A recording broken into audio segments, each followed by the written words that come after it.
de la fe y la oración.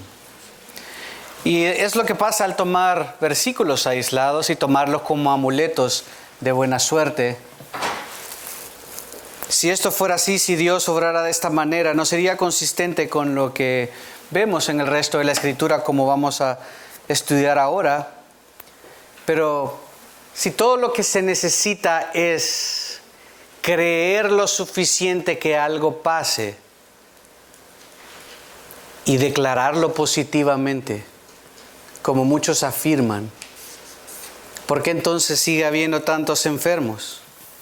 Porque en el 2020, en la época de COVID, donde todo estaba cerrado y donde gente moría en hospitales y demás, porque la gente que supuestamente tenía dones de sanidades y cualquiera de esas cosas que a menudo falsamente se proclaman, ¿por qué estaban en casa resguardados y no estaban en los hospitales sanando gente?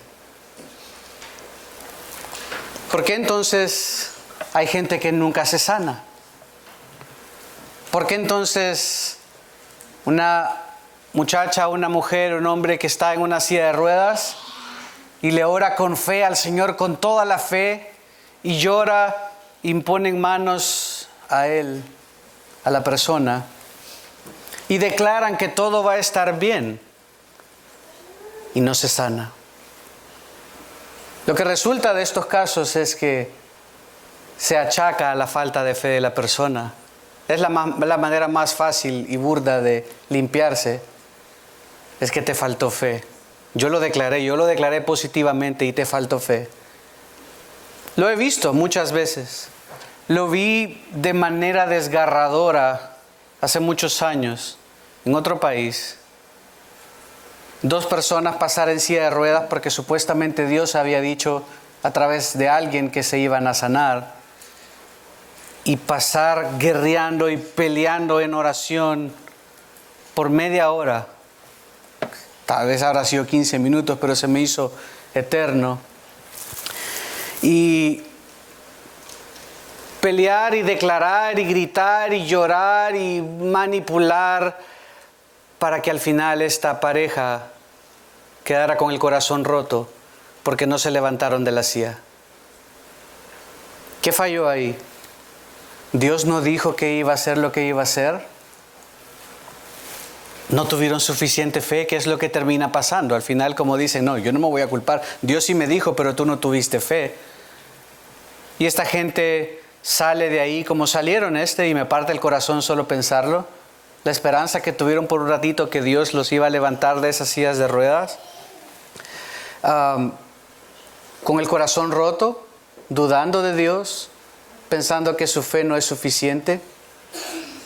Y sí, Dios dijo que la fe movería montañas, pero es lo que pasa cuando interpretamos la Escritura a nuestra conveniencia, cuando no estudiamos, cuando no estamos haciendo lo que estamos haciendo y tomamos un versículo como amuleto de buena suerte y lo que sentimos, lo que hacemos. Y ese día me comí un jalapeño y ando el estómago un poco alterado y ando un poco más creativo mentalmente, y se me ocurre y siento que Dios va a hacer esto a través de esta persona cuando Dios realmente no ha prometido esto.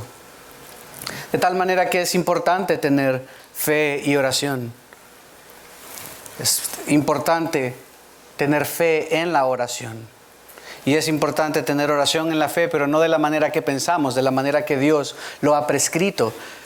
Interpretando esto a la luz de todo el contexto de la Escritura, de todo lo que Dios ha dicho. A menudo se ve a alguien dice que tiene un diagnóstico difícil en redes sociales o en la vida real y dice todo va a estar bien. Alguien con buenos deseos, todo va a estar bien, todo va a salir bien. ¿Y quién dice? ¿Estás seguro que todo va a salir bien? Porque puede que no salga bien, como muchas veces pasa. Esto no quiere decir que le falte fe a la persona, no quiere decir que Dios no está en control. A menudo se le dice, no, solo usted mentalícese que está sana en el nombre del Señor, que está sano en el nombre del Señor, declárelo positivamente y se va a sanar. Y entonces, ¿qué pasa cuando no se sana? Siente uno que Dios le falló y la gente se aleja de Dios porque piensan que su fe no es suficiente, porque todo lo que yo he hecho por tratar de que Dios me escuche no es suficiente. Y Dios parece tan distante, pero de nuevo es producto de una falsa teología. Todo es producto de construir ladrillos sobre espuma. Castillos en el aire que se miran muy lindos, pero que no resisten nada, como los castillos que se hacen de arena cuando éramos chicos.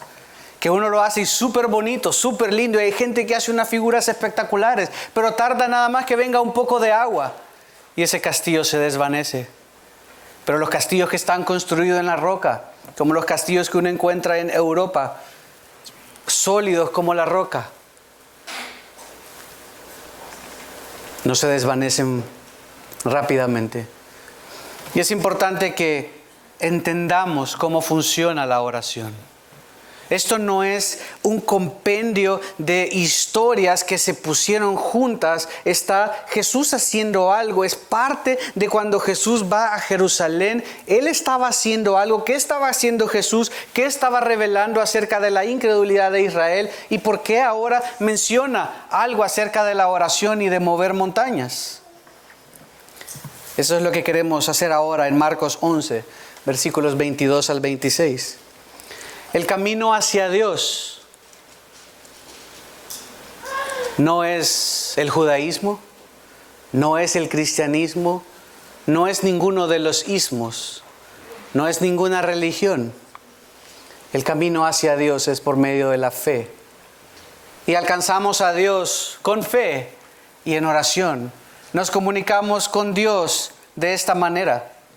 Y como vimos la semana pasada, vimos a una higuera que el Señor trajo juicio sobre ella porque no dio fruto. Y es lo que estaba pasando con Israel. Y lo que el Señor estaba anunció y usó la higuera como una ilustración, como hacían los profetas del Antiguo Testamento. Lo usa como una ilustración de lo que iba a pasar con el sistema religioso de la época. Un sistema religioso que cuando Jesús va y ve, no encuentra fe. Encontró una ausencia de fe. Y dice, esta está supuesta a ser mi casa de oración para las naciones. Y lo que hay es división, segregación, negocio, pero fe no hay. Y Jesús, a través de la parábola viviente de la higuera, lo hizo ahí en vivo. Estaba apuntando cómo los días del judaísmo estaban contados. Solo unos años después, probablemente 40 años después, no 70 años después, en el año 70 después de Cristo, los romanos vendrían y destruirían el templo. El corazón del judaísmo, este mismo templo edificado, reedificado por Herodes, majestuoso, lleno de todos los lujos. El templo sería destruido. ¿Por qué? Porque no había fe. Pero ¿qué haremos? Si no hay más templo, ¿cómo nos acercamos a Dios? Jesús estaba tratando de prepararles para esto. Jesús estaba enseñándoles que ahí no había fe y qué debían hacer para tener fe.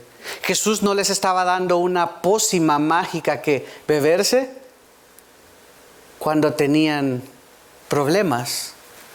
Jesús no estaba dándoles un polvito mágico que se arrojaría y que se resuelven todos los problemas, como a menudo muchos falsos quieren hacer ver. Jesús estaba diciéndoles cuál era el camino hacia Dios. Lo que debía ser casa de oración se había vuelto en un negocio. La higuera de nuevo sufrió el castigo de Dios y fue destruida. Y el templo entonces apuntaba a lo que pasaría con el templo. Él vino y limpió como un sacerdote también, limpiando el área del templo. Pero Israel no entendería. Israel días después dirían, danos a Barrabás, mátenle. Jesús es el Mesías que trajo juicio también. En el texto que vimos el domingo pasado lo vimos en esa función de profeta, lo vimos en función de sacerdote. Pero él se dio cuenta que no había fe en Israel. Era evidente que todo lo que ahí había era una religión humana, un esfuerzo humano por intentar alcanzar a Dios y, por cierto, hacer un poco de dinero en el proceso. Y nadie, absolutamente nadie llega al cielo por esfuerzo humano. No se trata de tu esfuerzo. Es que somos incapaces de alcanzar la gloria de Dios. Es lo que dice Romanos 3 y Romanos 6. Nadie llega al cielo por esfuerzo humano, sino por medio de la fe. Por eso Jesús abre esta sección diciendo, en respuesta a la observación de Pedro, que dice, Señor, mira, la higuera, mira lo que le pasó. Miren el versículo 21. Entonces Pedro, acordándose, dijo a Jesús, ya estaban de regreso en el monte de los olivos, viendo al monte de Sión, viendo a Jerusalén. Mira, la higuera que maldijiste se ha secado. Y Jesús respondió, tengan fe en Dios. No lo entendían a plenitud, pero Jerusalén sería pisoteada por los gentiles, lo que él anunciaría más adelante en Lucas capítulo 21. Por eso les dice, tengan fe en Dios. Estoy a punto de serrucharle el piso al judaísmo, al sistema religioso en boga en ese momento. Israel se dio cuenta que realmente no tenía fe en Dios. El Mesías ha venido, a los suyos vino, y los suyos no le recibieron, como dice Juan capítulo 1. No había fe en la religión. Por lo tanto, Dios traería juicio sobre el templo. Y tenían que saber cómo orar. Porque para el judío era lo peor que podía pasar, no tener el templo. Cuando estuvieron en el cautiverio en Babilonia, 70 años, se desesperaban porque es ¿cómo hago? Si no estamos en el templo, no podemos adorar a Dios. El Salmo 100, por ejemplo, es un salmo que se escribió muy probablemente en el cautiverio. Y el Salmo 100 todo el tiempo dice, entremos ante su presencia con regocijo, con acción de gracias. Pero el que lo habrá leído dice, pero ¿cómo podemos si no estamos cautivos? No podemos ir al templo. Jesús está preparándoles de nuevo para esto. Para decirles, no necesitan un templo para venir a Dios. Todo lo que necesitan es fe. Todo lo que siempre se trató es la fe. Y la fe está completamente ausente aquí. Hay sacrificios, hay todo lo humano, pero fe no hay. Miren conmigo Habacuc. Habacuc, capítulo 2, versículo 4 en el Antiguo Testamento. Habacuc. Miqueas, Nahum, Habacuc. Sofonías. Si tienen la Biblia, Nueva Biblia de las Américas, es la página 956. Y si no, no sé. Pero Habacuc, capítulo 2, versículo 4. Así es el orgulloso. En él su alma no es recta. Es lo que estaba pasando en Israel. Estaban orgullosos de su religión, orgullosos de sus costumbres, orgullosos de ser judíos, que olvidaban que debían ser una casa de oración para las naciones, como vimos el domingo pasado. Pero ¿qué dice la segunda parte del versículo 4? Mas el justo por su fe vivirá. Mas el justo por su fe vivirá. Regresemos a Marcos. Y no había fe ahí. El Señor lo había dicho desde el Antiguo Testamento. Siempre se trató no de los sacrificios. Por eso una y otra vez les decía que las mejores obras de Israel eran como trapos de inmundicia. Eran apestosos, eran sucios.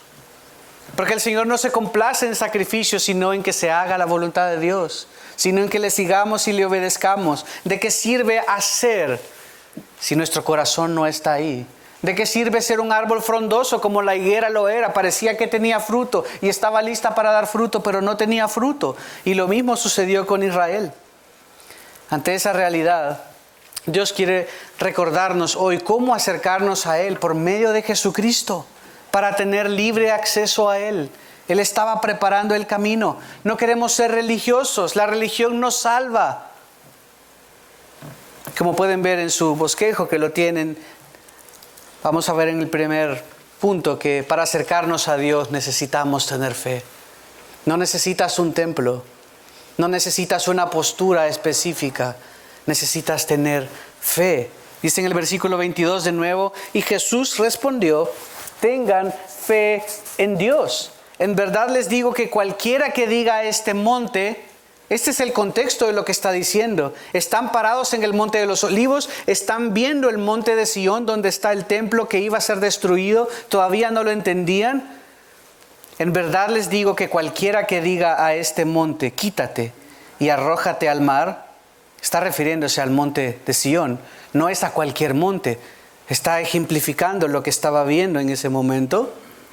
Y no dude en su corazón, sino crea que lo que dice va a suceder, le será concedido. 24. Por eso les digo que todas las cosas por las que oren y pidan, crean que ya las han recibido y les serán concedidas. Como vamos a ver, nos gusta citar el versículo 24 a nuestra conveniencia, pero esto no es un amuleto de buena suerte. Esto no es el más listo el que lo declare positivamente. Esto es el confesar positivamente algo para obtener algo. Es parte de las religiones orientales. Es una confesión positiva. Esto no está en la Biblia. Cuando dice que se mueva el monte era una frase rabínica común. Es una metáfora. Hemos hablado, lo más fácil que a mí siempre se me viene a la mente, que se lo recuerdo, es que yo digo, me estoy muriendo del sueño. Ustedes saben que literalmente no me estoy muriendo. Si estuviera escalando el monte Everest y me caí, me quebré una pierna y no vienen a rescatarnos, y yo digo, me muero del sueño, me quiero dormir. Y Ronald me diría, Josué, no cierres los ojos, no cierres los ojos, quédate conmigo, quédate despierto. Hemos visto las películas, ¿no? Es obvio que si yo estoy diciendo me estoy muriendo del sueño, solo quiero dormir, Ronald, déjame dormir. Y Ronald me dice, no, por favor, no te duermas. Es obvio que sí me estoy muriendo, ¿no? Pero si yo digo, me estoy muriendo de sueño, quiere decir que tuve una mala noche, ¿no? Y esa era una metáfora común de la época. Es un ejemplo. Pero nótese de nuevo que dice en este monte, en el monte que estaban viendo, el que se conoce como el monte del templo. Si van conmigo atrás en Marcos 5, Marcos 5, 13.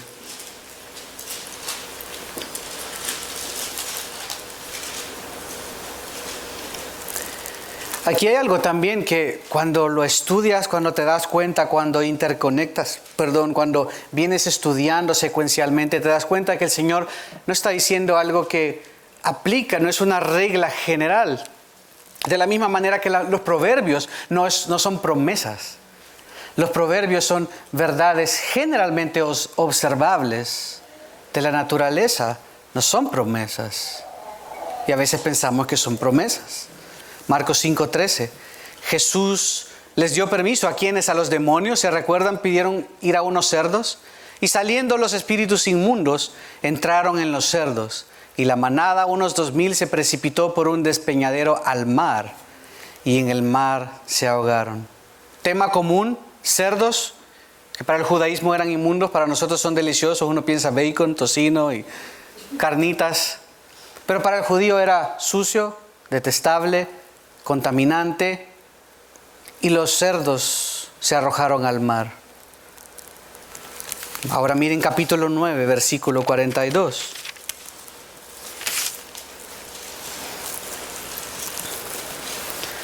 El Señor hizo una advertencia de cómo tratamos a nuestros hermanos.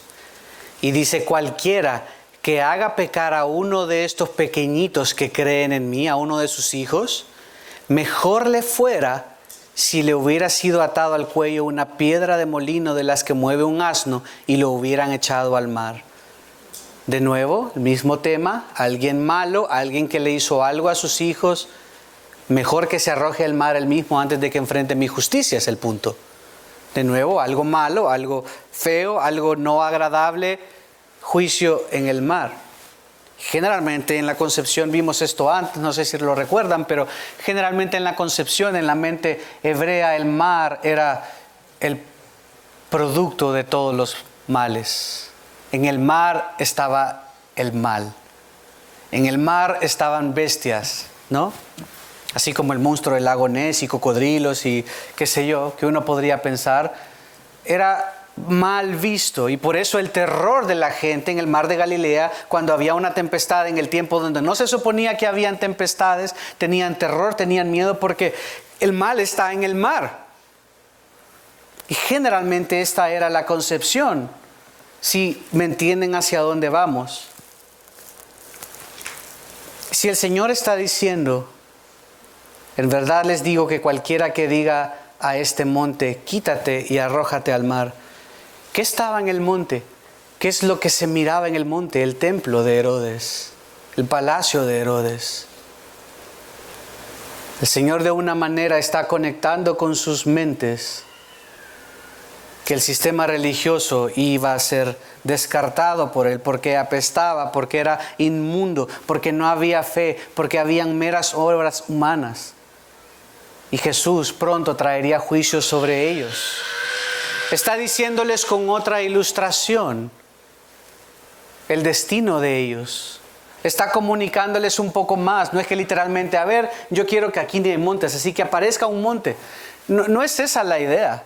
Está viendo hacia el monte Sión, el monte del templo, donde está la cúpula dorada hoy día. Así que no solo está usando una metáfora, sino que también está comunicando el destino de la religión humana, lo que le espera a los que tienen falta de fe.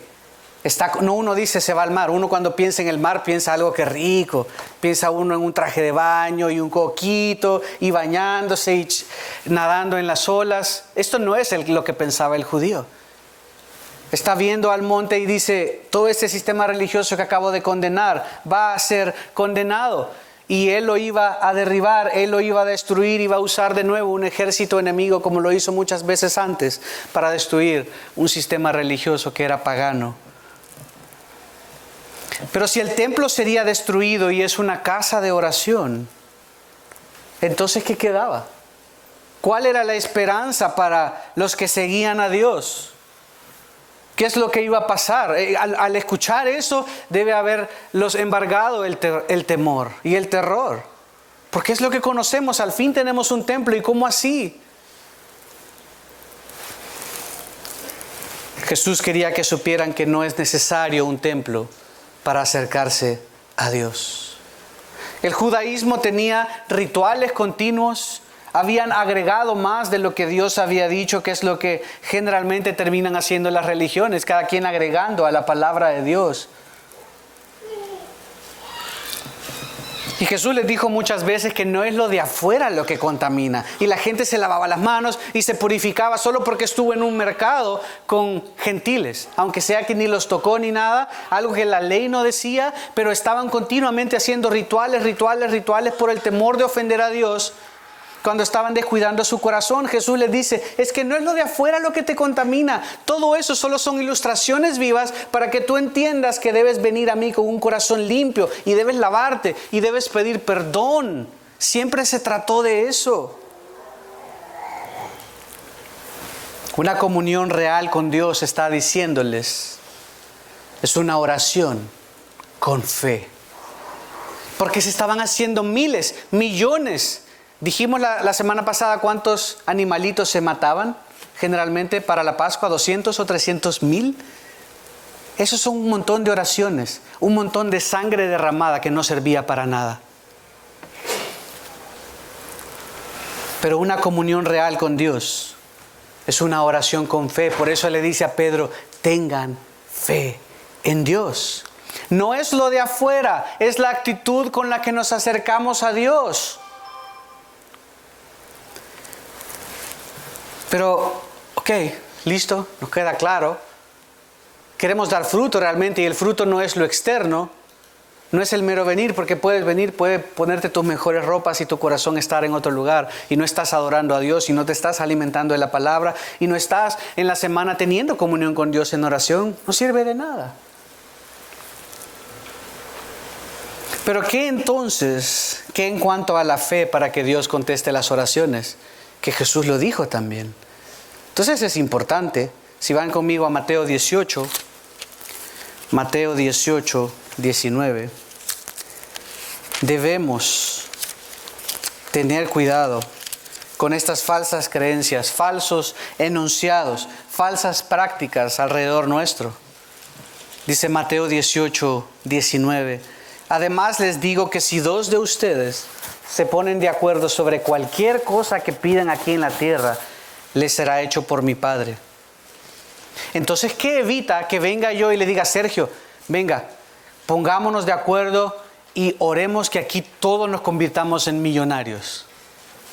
Oremos, vamos a orar y hacer ayuno y oración y no vamos a dormir, vamos a dejar nuestras familias por una semana y vamos a estar aquí de rodillas pidiéndole a Dios, intercediendo para que... Eso es ponerse de acuerdo, ¿no? Entonces, ¿por qué no pasan estas cosas? El mundo sería diferente si eso es a lo que se refiere. Vayan conmigo a Primera de Juan. Primera de Juan, capítulo 5, versículo 14.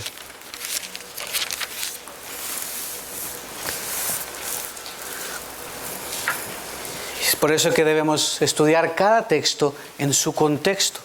Por eso es que la Escritura se estudia no aleatoriamente, porque entonces yo puedo manipularlos a ustedes y si yo sé que Becky hizo algo, voy a usar este texto para regañar a Becky y si sé que Mason no hizo algo, voy a usar un texto para manipularlos. Textos que no me gustan, que ha habido un montón, que no es mi preferencia, que son textos difíciles. Uno tendería a saltárselos, por eso vamos versículo a versículo, interpretando, extrayendo, dando el siguiente paso con los discípulos, tratando de entender por qué Dios dijo lo que dijo. Por eso en la lectura devocional estamos leyendo todo Isaías para tratar de leer juntos todo el consejo de Dios. El Señor nos manda en el Nuevo Testamento a cuando estemos juntos, leer corporativamente la Escritura también. Es lo que hacemos, la leemos juntos, porque es la Escritura, no mis palabras, no lo que cree una iglesia determinada, lo que va a transformar nuestras vidas. Es la palabra de Dios la que es viva y eficaz. Es la palabra de Dios la que necesitamos para crecer, para conocer a Dios. ¿Y qué dice Primera de Juan 5:14? Esta es la confianza que tenemos delante de Él, que si pedimos cualquier cosa, Él nos oye. ¿Eso es lo que dice? Ya quisiéramos nosotros que dijera que si pedimos cualquier cosa, Él nos oye. Sería consistente con lo que acabamos de leer. Pero hay una frase extra que no nos gusta, que nos impide creer todo el desvarío que les dije al principio. Dice que si pedimos cualquier cosa conforme a su voluntad, Él nos oye. Pues sí, yo sí quisiera orar que todos amaneciéramos mañana y todos vivimos en una mansión y todos tenemos un Porsche y todos tenemos 0 deudas y muchas casas y ¡qué bárbaro! Pero yo no tengo seguridad que Dios eso es lo que quiere para nosotros. ¿Por qué? Porque su palabra no lo dice. Que yo podría manipularlo si quisiera y decirle, Dios quiere que seas rico, Dios quiere, pero es que no estás teniendo suficiente fe. Entonces, por favor, todos los meses, por un año, tienes que traer $1,000 al altar, los pones aquí y Dios va a responder tus oraciones.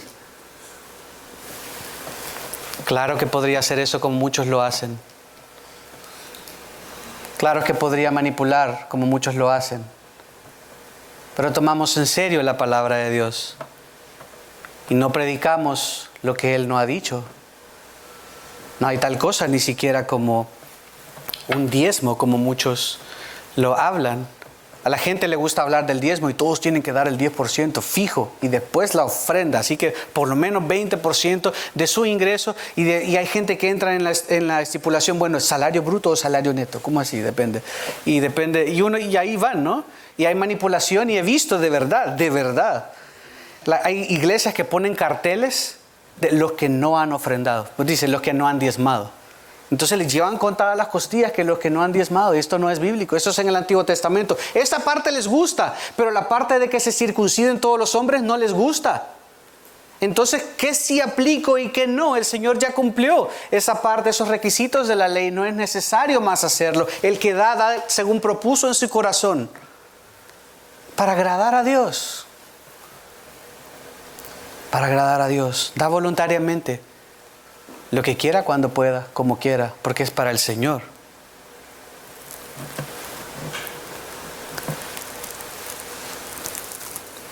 Debemos orar que su voluntad sea hecha. Claro, debemos tener fe al venir, sí, Señor. Este es el balance correcto, lo vimos en Jesús, en el Getsemaní. Señor, si tú puedes, si tú quieres, que pase de mí esta copa. Estaba afligido en su humanidad. No quería en su humanidad pasar lo que iba a pasar. Pero que no se haga mi voluntad, sino la tuya. Él sabía cuál era la voluntad de Dios. Y entonces ora como un padre, como un hijo viene ante un padre. Señor, yo quiero esto, pero confío en que lo que tú tienes para mí estará bien. Y nos cuesta orar esto porque no queremos. Porque somos a veces como niños caprichosos que solo dame. Y sabemos que no siempre se puede. Y si se puede, no siempre se debe. Y si se puede y se debe, no conviene.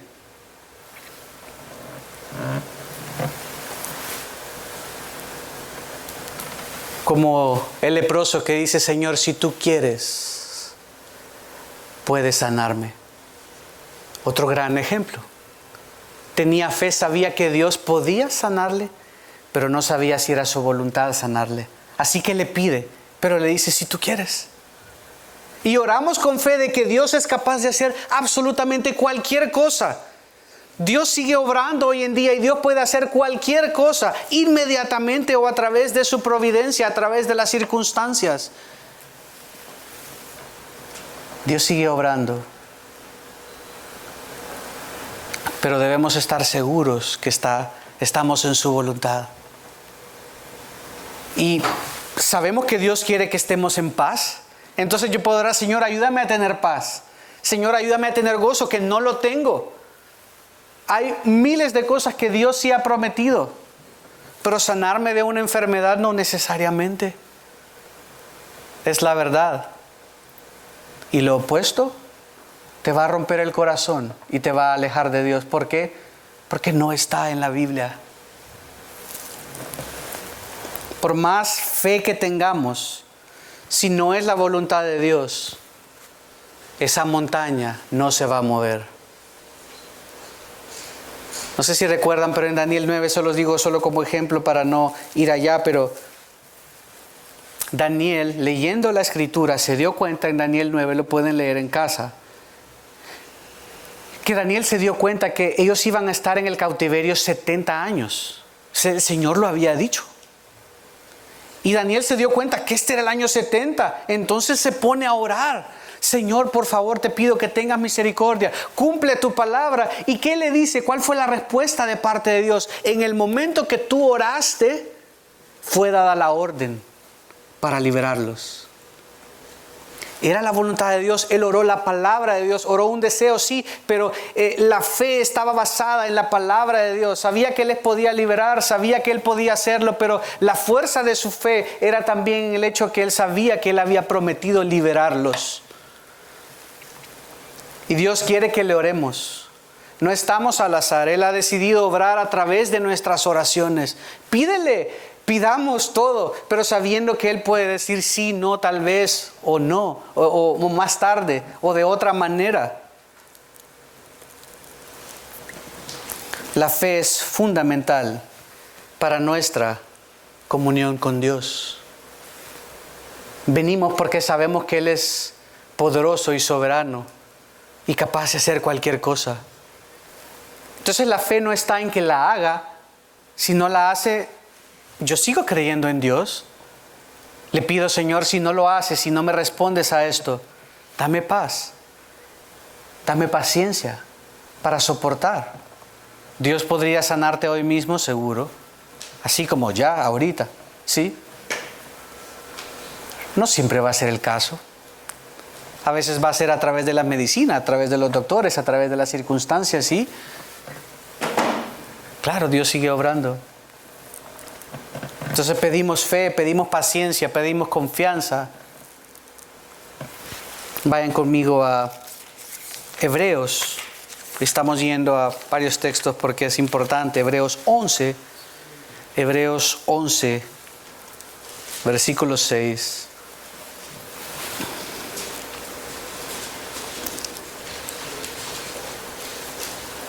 ¿Cuál fue el problema de Israel?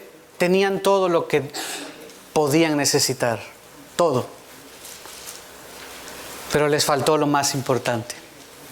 Les faltó fe. Hebreos 11:6 dice, y sin fe es imposible agradar a Dios. Porque es necesario que el que se acerca a Dios crea que Él existe y que recompensa a los que lo buscan. Y el Señor nos va a recompensar. Claro, la Escritura dice que le busquemos a Él primeramente y a su justicia y que después todas las cosas vendrán por añadidura. ¿O no dice esto la Escritura? Entonces, ¿podemos orar esto? Claro que sí, y con confianza. No quiere decir que inmediatamente, no quiere decir que ahorita. Pero podemos orarlo y tenemos que venir ante Él con fe y con confianza de que existe, que Él es poderoso, que Él responde, que Él sigue obrando, que Él es capaz de hacer lo que a Él le plazca. Pero confiamos en que su voluntad para nosotros es buena, agradable y perfecta, como dice el libro de Romanos. Mateo 7, versículos 7 al 8 dice, pidan y se les dará.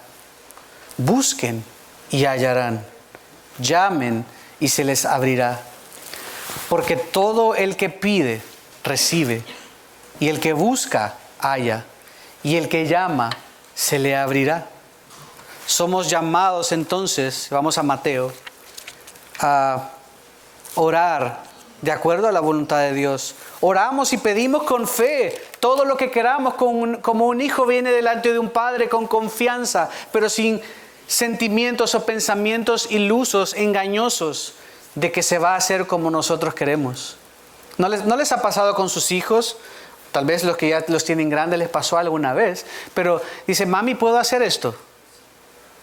Hay dos posibles respuestas, ¿no? Sí o no. Y el que pregunta debería de saber que hay dos posibles respuestas. Pero generalmente ellos solo están buscando afirmación. Entonces si uno dice, no, no puedes, ¿y por qué? Entonces, ¿para qué preguntas? ¿No? Si pregunta es porque va a escuchar la respuesta y va a estar tranquilo con esto. Pero a veces así somos con el Señor también. Señor, ¿puedo hacer esto? Ok. No entiendo, pero me someto. Pero tengo paz, ayúdame porque no entiendo. No me parece, ok, no importa. Pero ayúdame a comprender, ayúdame a tener paz, ayúdame a tener gozo en medio de esto. Mateo 6, 10. Dice el Padre Nuestro. Lo tenemos ahí una y otra vez. Venga tu reino. El reino del Señor va a venir, sí. Queremos orar continuamente que el reino del Señor venga, sí. ¿Y qué dice después? Hágase tu voluntad. Pero es como que sabemos todos estos textos y decimos, no, solo confiésalo, solo decláralo, solo créelo positivamente y decláralo y escríbelo y ponle una promesa y haz un pacto de dinero con Dios y Dios te va a responder. Esa es una receta mal que te va a llevar a perder dinero, a perder la fe, a perder a Dios y a perder tu vida eterna. Cuando nos alejamos de la verdad de la palabra de Dios, de todo el consejo de Dios, el Señor les enseñó a orar en el Padre Nuestro y de hecho las 3 primeras peticiones no se tratan acerca de nosotros. Pero a menudo nuestras peticiones se tratan acerca de nosotros. Las mías al menos lo son. ¿Qué dice el Padre Nuestro? Versículo 9. Padre nuestro que estás en los cielos, santificado sea tu nombre. ¿Qué es eso? Una exaltación a Dios. Antes de pedir, venga a tu reino, una petición acerca de que las promesas que Dios ha hecho a nosotros se cumplan. Tampoco es acerca de nosotros. 3. Hágase tu voluntad. Es difícil, pero debemos pedir que se haga su voluntad, así en la tierra como en el cielo. Y hasta el versículo 11, la cuarta petición que hace, hasta ahí dice: Señor, danos el pan de cada día. Provéenos para nuestras necesidades. Estamos teniendo dificultades, ayúdanos por favor. Es una petición válida, el Señor no quiere que nos muramos de hambre. Pero es hasta la cuarta oración que viene esto. Y viene habiendo dicho: Señor, hágase tu voluntad. Si tú quieres hacerme pasar por un momento de tribulación, de prueba, de lo que sea, ayúdame, que mi fe no falte. Y rápidamente vamos a ver el segundo punto a partir del versículo 25. Si regresamos a Marcos 11, 25. Y es que para acercarnos a Dios también, Jesús está dándoles la receta. Primero debemos tener fe y segundo, necesitamos tener perdón. Para acercarnos a Dios necesitamos tener perdón. Versículo 25 de Marcos 11. Y cuando estén orando, porque este era todo el contexto, mi casa, la casa de oración, la casa va a desaparecer. Entonces, ¿qué tienes? ¿Qué recurso tienes? La fe y la oración. A través de la oración, por medio de Jesucristo, con fe, puedes tener comunión con Dios. Pero les dice de una manera interesante, también necesitas tener perdón. Porque es fácil ser perdonado. Es fácil decir gracias Señor porque nos perdonas. Pero al mismo tiempo vivir como hipócrita y no perdonar. Y guardar el rencor. Y quiere evitar que fuéramos como el judaísmo, de que estaban viviendo una religión hipócrita, donde no había consistencia, donde no había perdón genuino. Versículo 25, cuando estén orando, perdonen si tienen algo contra alguien, para que también su Padre que está en los cielos les perdone a ustedes sus transgresiones. ¡Wow! Eso está bien duro de leer. A veces como nos gusta, nos disfrutamos. Qué bueno que Dios me perdona, que Dios, todo eso malo que he sido, Dios me ha perdonado. Pero dice que si no perdonamos, también Él no nos va a perdonar a nosotros. Versículo 26. Pero si ustedes no perdonan, tampoco su Padre que está en los cielos perdonará sus transgresiones. Esto es duro, de verdad que lo es. Y te pone en perspectiva. Porque sí nos gusta recibir, pero no nos gusta dar. Nos gusta recibir el perdón de Dios. Y vamos a 1 de Juan, si confesamos nuestros pecados. Tenemos un abogado. Hay perdón en Jesús. Pero si alguien nos hace algo, no va más. No hay más misericordia. Se acabó la gracia. Es pura ley. Ojo por ojo, diente por diente. Acompáñenme a Mateo. Y ahí vamos a terminar. Mateo 6. Mateo 6.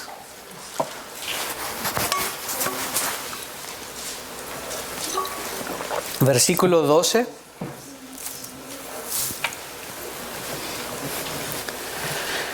Acabamos de estar ahí. Perdónanos nuestras deudas. Parte del Padre Nuestro. Como también nosotros hemos perdonado a nuestros deudores. Está llegando la oración del Padre Nuestro a decir: yo ya perdoné. Por favor, perdónanos. Porque es fácil decir: Señor, perdóname. Pero tú no perdonas la deuda. Tú no perdonas eso que han hecho en contra tuya. Versículo 14 y 15.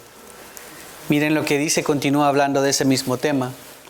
Porque si ustedes perdonan a los hombres sus transgresiones, también su Padre Celestial les perdonará a ustedes. Pero si no perdonan a los hombres, tampoco su Padre les perdonará a ustedes sus transgresiones. Ahora acompáñenme al capítulo 18, siempre de Mateo. Capítulo 18 de Mateo.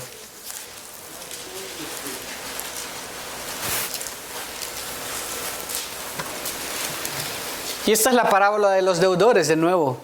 Recibió perdón y trató muy duramente al que le debía. No dio perdón, sino que todo lo contrario. 18:35 dice: así también mi Padre Celestial hará con ustedes. Es decir, habrá juicio si no perdonan de corazón cada uno a su hermano. El perdón es algo muy terrible en el corazón. Se anida, hace una raíz de amargura, nos separa de Dios, pone una barrera, te pone como superior, porque tú no puedes perdonar. ¿Y cómo así que Dios te perdona todo y no olvida y nosotros nos cuesta olvidar? Pero lo cierto es que si no podemos perdonar, con base en lo que vemos en la Escritura, no conocemos a Jesús. Y nuestra vida eterna está en riesgo. Si seguimos guardando rencor, nuestra alma puede perderse eternamente. Si no puedes perdonar, quiere decir que el pecado de alguien más, ojo, si no puedes perdonar, quiere decir que el pecado de alguien más, es decir, algo que alguien hizo en contra tuya, es más grande que la cruz de Cristo, en donde todo aquel que viene encuentra perdón. Si tú no has podido perdonar hoy lo que sea, y estás resguardando eso en tu corazón, y te está carcomiendo, estás diciendo que ese pecado es más grande que la gracia, la misericordia y el perdón de Cristo. No es consistente con alguien que dice creer en Jesús y seguirle, que no pueda perdonar. Debemos ser prontos para perdonar, aunque duela, aunque lastime. Debemos perdonar. Tengamos cuidado porque la falta de perdón solo va a evidenciar que nuestra vida realmente no ha sido perdonada por Jesús y que por ende necesitamos salvación. Entonces no es como que, a ver, yo ya te había perdonado, pero nunca perdonaste esto, entonces no te voy a perdonar o te quito el perdón. No funciona así, porque una vez Jesús perdona, perdona de verdad y perdona para siempre. Pero lo que está diciendo acá, lo que está tratando de comunicar es que la falta de perdón en una persona es evidencia irrefutable de que esta persona realmente no es salva, de que esta persona realmente no ama al Señor, de que esta persona considera el pecado de alguien como más grande, más importante que la sangre derramada por Jesús a nuestro favor. Si este es tu caso, evalúate, porque puede ser que tú mismo necesitas salvación y necesitas comprender el perdón para perdonar. Pero si has sido perdonado, debes perdonar. Y sé que el perdón es difícil, porque a veces tal vez la persona nunca se va a disculpar, nunca se disculpó, murió y se fue y nunca se disculpó, nunca te pidió perdón. Y es difícil, como cerrar el círculo. Pero nada imposible para el Señor y debemos pedir con más intencionalidad: Señor, ayúdame a perdonar. Ayúdame a perdonar. Ayúdame a depositarlo en ti. No quiero crecer con esto. No quiero que esta raíz de amargura siga creciendo y me aleje de ti. Tampoco hay lugar, si van conmigo a Santiago, mentí, les dije que era el último. Perdón por mentir. Santiago 1:9. Ese sí es el último. Tampoco hay lugar en el cristiano para la culpa. Tampoco hay lugar en el cristiano para perdonarse a sí mismo. Como a menudo la sabiduría humana quiere hacernos creer.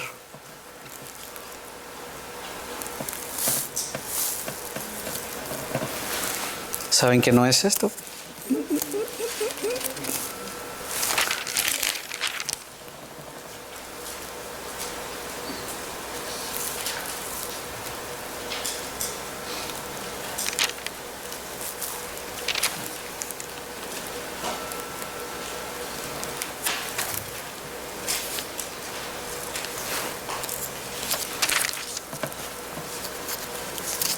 Bueno, se los debo, pero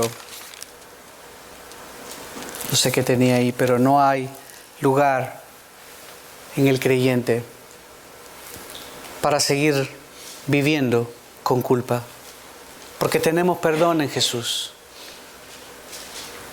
Porque el perdón de Jesús es completo. Y debemos confiar en Dios, en su gracia, en su misericordia, en su favor para los que le temen, para los que se acercan a Él con corazón sincero, a fin de que recibamos perdón de parte de Él y que nuestra culpa sea quitada para siempre. Si no te has podido perdonar, si sigues teniendo culpa, es porque no estás pensando bíblicamente, porque el Señor perdona y perdona de verdad, y las cosas viejas pasaron y aquí todas son hechas nuevas. Si sientes que el Señor no te ha perdonado, estudia acerca del perdón de Jesús, lee acerca de su perdón, o tal vez realmente nunca has pedido perdón en verdad. Pídele perdón. Si ese es tu caso en esta hora, si no te he podido perdonar, si te atormenta la mente porque dices, el Señor no me puede perdonar esto que he hecho porque he sido muy malo. Si tú crees esto, también estás pensando que tu pecado, lo que tú hiciste, es más grande que la gracia y la misericordia de Dios. Y no hay absolutamente ningún pecado que Dios no pueda perdonar. Él puede perdonar y olvida. ¿Quién acusará a los escogidos de Dios? Dios es el que justifica. Dios, y recuérdense, justifica no quiere decir hacer justo, sino declarar justo, declarar recto. Dios es el que nos declara rectos. Ya no se debe más, ya todo ha sido pagado, consumado es lo que quiso decir Jesús en la cruz. Ya no hay condenación, ahora somos nuevas criaturas. Las cosas viejas pasaron, la embarré, hizo todo esto en mi vida, pero ya está, ya tenemos perdón en el Señor, aunque haya consecuencias seguro, pero no debe de haber más culpa. Eso quedó atrás, enterrado en el viejo hombre, clavado en la cruz. Pasa página y ten certeza de que si has confesado tus pecados delante del Señor, Él te ha perdonado y nunca más, al menos Él, te lo va a traer a la memoria. Entonces, si Él no te acusa, si Él no nos acusa, ya, confiemos y aferrémonos a esto. Para acercarnos a Dios, debemos hacerlo con fe. Y debemos estar dispuestos a perdonar también. No sea que esto sea un impedimento para que el Señor nos escuche.